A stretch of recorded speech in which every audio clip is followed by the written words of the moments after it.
একদিন এই পৃথিবী ধ্বংস হয়ে যাবে। মানুষ সহ পৃথিবীর সকল জীবজন্তু, দৈত্য দানব মারা যাবে। জমিন ও আসমান কম্পিত হতে থাকবে। জমিন ফেটে যাবে, বাড়ি গাড়ি, পাহাড় পর্বত ধ্বনিত তুলার মতো উড়তে থাকবে। অতঃপর শুরু হবে এক নতুন জীবন। সেই জীবনের নাম আখিরাত। সবাইকে এই দুনিয়ার কাজকর্মের হিসাব দিতে হবে। কে যাবে জান্নাতে, কে যাবে জাহান্নামে। মহান আল্লাহ রব্বুল আলামিন সবাইকে পুনরায় জীবিত করে হাসরের ময়দানে দাঁড় করাবেন।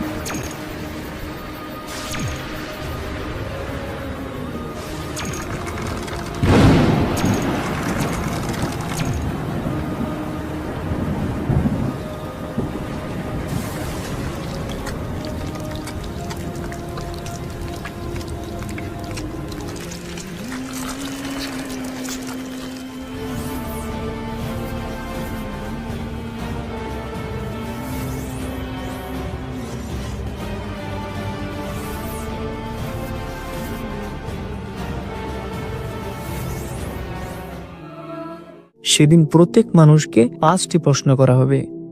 হাদিস শরীফে এসেছে, কিয়ামতের দিন কোনো আদম সন্তান 5টি প্রশ্নের উত্তর দেওয়া ছাড়া এক পাও নড়তে পারবে না।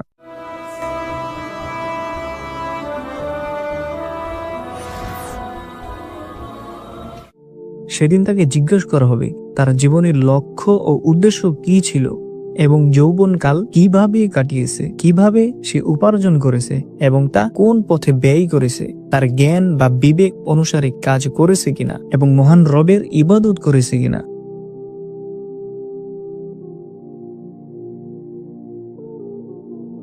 সে তার নিজের স্ত্রীকে আগুনে পুড়িয়ে হত্যা করেছে, অতঃপর সে জাহান্নামী।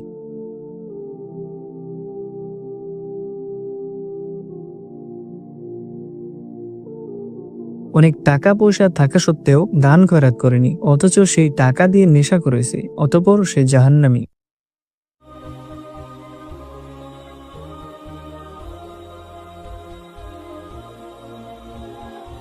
সে একটি মেয়ের সাথে জিনা করেছে এবং সে সর্বদা খারাপ কাজে লিপ্ত থাকত, অতঃপর সে জাহান্নামী।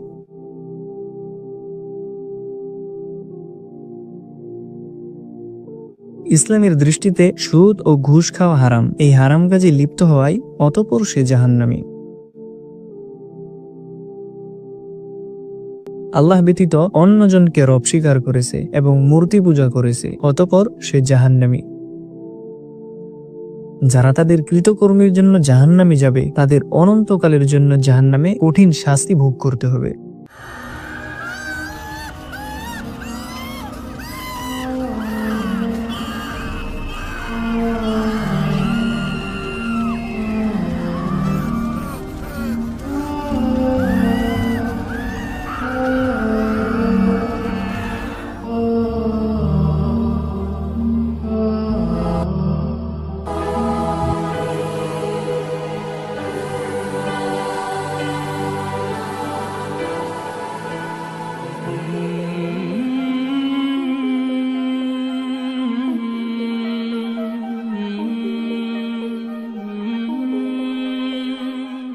এই ব্যক্তি গরিব মানুষের পাশে দাঁড়িয়েছে এবং দান খয়রাত করেছে, অতঃপর সে জান্নাতি।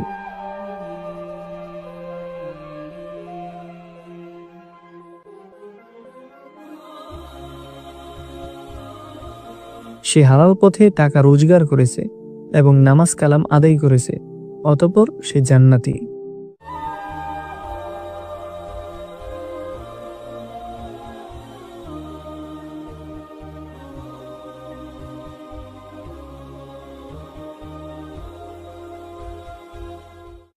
অসহায় মানুষের সেবা করেছে এবং মানুষের উপকার করেছে, অতঃপর সে জান্নাতি।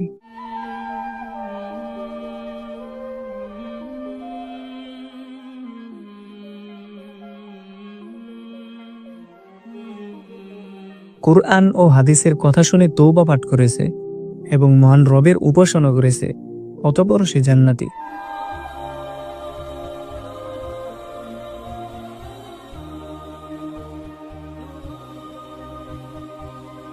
কোরআনের জ্ঞান শিক্ষা দিতে গিয়ে কাফেরদের হাতে পাথরের আঘাতে শহীদ হয়েছে, অতঃপর সে জান্নাতি।